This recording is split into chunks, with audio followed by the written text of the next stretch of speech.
Has the mystery AEW debut just been revealed, and is CM Punk set to return to Ring of Honor? But first, let's go to the latest on a reported new weekly wrestling show coming to AEW. According to Andrew Zarian of the Mat Men podcast, AEW will soon launch a new 1-hour television show. This after he recently revealed that Warner Bros. Discovery are looking to add even more content from the promotion. The show appears to be set to air on Saturday nights with a 6:05 p.m. time slot, the same time the historic WCW Saturday Night would air on TBS. On top of this, All Elite Wrestling would recently file for a trademark AEW Collision in mid-February, with many now connecting the dots and feeling this will be the name of the new show. With that said, this isn't yet confirmed, although it appears to make the most sense. Impact Wrestling could be set for a shake-up, this after their parent company Anthem Sports and Entertainment Inc. launched a new sports department, which will see them expand their pro wrestling portfolio. Today, Anthem would announce the inception of a new subdivision, Anthem Sports Group, led by Richard Schaefer, who has a long history in combat sports. The news would break via an official statement, which revealed Anthem will be actively seeking to buy more wrestling companies going forward, and the statement reads, Anthem Sports and Entertainment, a global multi-platform media company, announced today that a respected global combat sports executive, Richard Schaefer, has been named president of its sports properties, which are to be reorganized as a separate operating group under the name Anthem Sports Group Inc. These properties include ASG's iconic Impact Wrestling promotion, trailblazing all-female MMA organization Invicta Fighting Championships, and Fight Network, the world premiere 24/7 combat sports channel. Drawing on more than 20 years of experience in the combat sports and boxing realm, Schaefer will oversee ASG and play a key role in building strategic partnerships and relationships with leading sponsors, brands, agents, and athletes in the industry. Under Schaefer, ASG will aggressively pursue additional acquisitions in the combat sports and professional wrestling businesses. Schaefer's wide-ranging background in professional boxing will also be leveraged to establish a boxing promotion platform.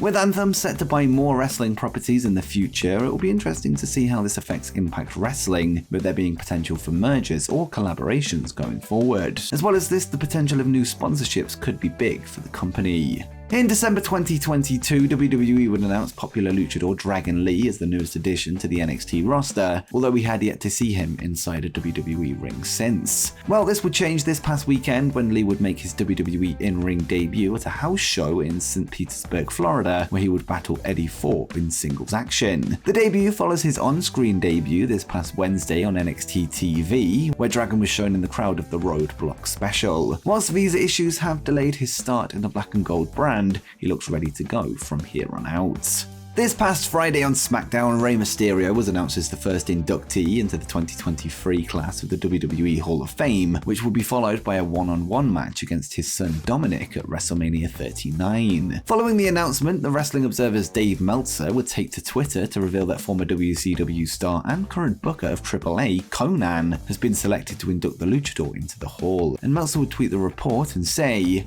Conan will be inducting Rey into the Hall of Fame. Rey asked for him and the company approved it. As noted last night, to me it was the only choice.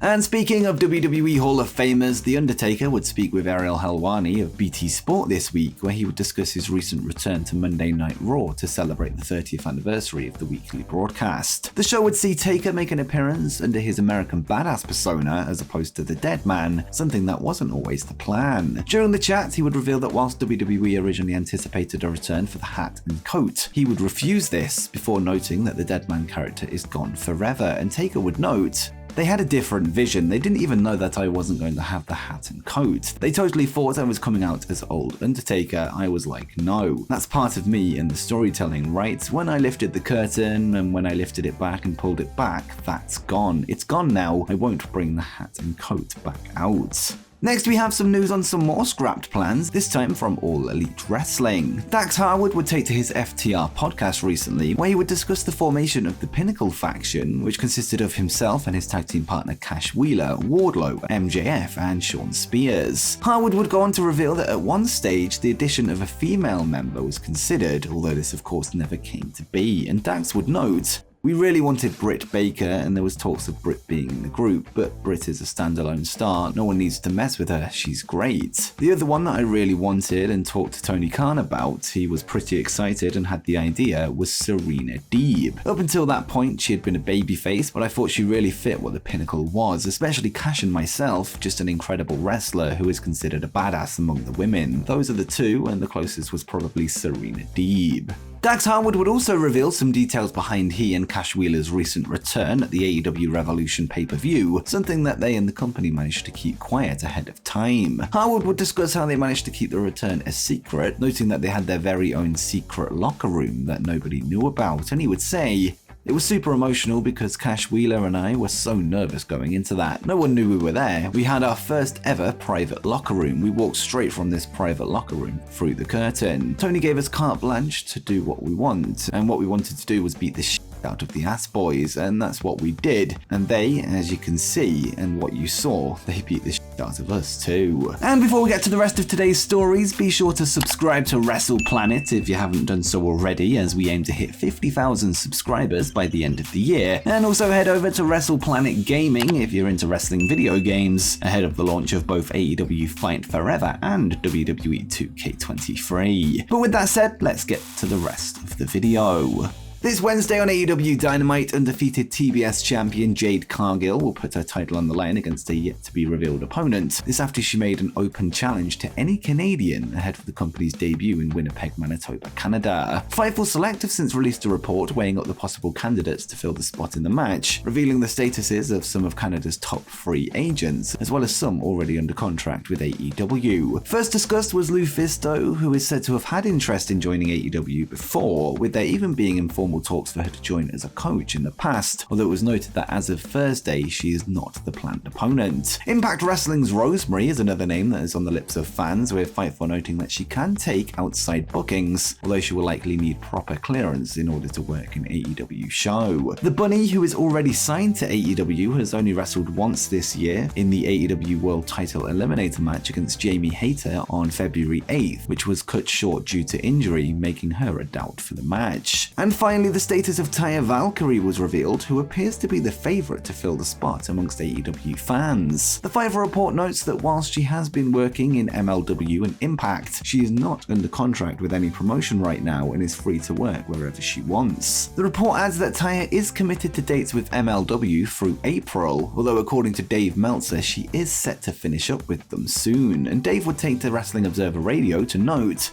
"So Taya Valkyrie was scheduled to be on a World Series Wrestling tour of Australia that's taking place right now, and she's not there. I actually thought that she's the mystery Canadian that Jade Cargill is going to wrestle on Wednesday, and the fact that she had a tour scheduled and she's not there, she did give notice. She's done with Impact and she's leaving MLW, and she isn't on this tour. We know she's either going to WWE or AEW, but the point is, they talked about a mystery Canadian, and she's Canadian, and it's starting to add up that it could be. So unless she's debuting on Raw, SmackDown or NXT this Tuesday, she didn't have to leave that tour, right? Whilst Taya is 1/3 of the Impact Knockouts Tag Team Champions, which her team defend under Freebird rules, she has reportedly left the company, leaving Death Doll's teammates Jessica and Rosemary to defend the belts as a duo. She is also the reigning MLW Women's World Featherweight Champion, a title that she will likely drop within the next month, while she is also the AAA Reina del Reinas Champion, a company that work with AEW, which makes this a non-issue. All signs seem to point to a Taya Valkyrie is All Elite graphic being revealed this Wednesday, although only time will tell. Former AEW World Champion CM Punk has taken to his Instagram story this week, once again sparking rumours of an in-ring return. Having not been seen since his AEW World title win over Jon Moxley at All Out 2022, a match that he was injured in, as well as the subsequent media scrum and backstage altercation with the Elite, Punk would take to his story to show himself in the gym once again as he takes steps to get ring ready. Fans have also taken note of the song that was playing in the background, Honor Never Dies by Hatebreed, with many taking this as a hint that he could be making a comeback in Ring of Honor rather than All Elite Wrestling. With that said, it's very unlikely that Tony Khan would have his biggest drawing card and likely his highest paid talent appear in ROH, a show without a television deal, although it is clear that Punk is getting closer to fighting shape. And before you go, make sure you check out me using AI to simulate WWE and AEW in 2023.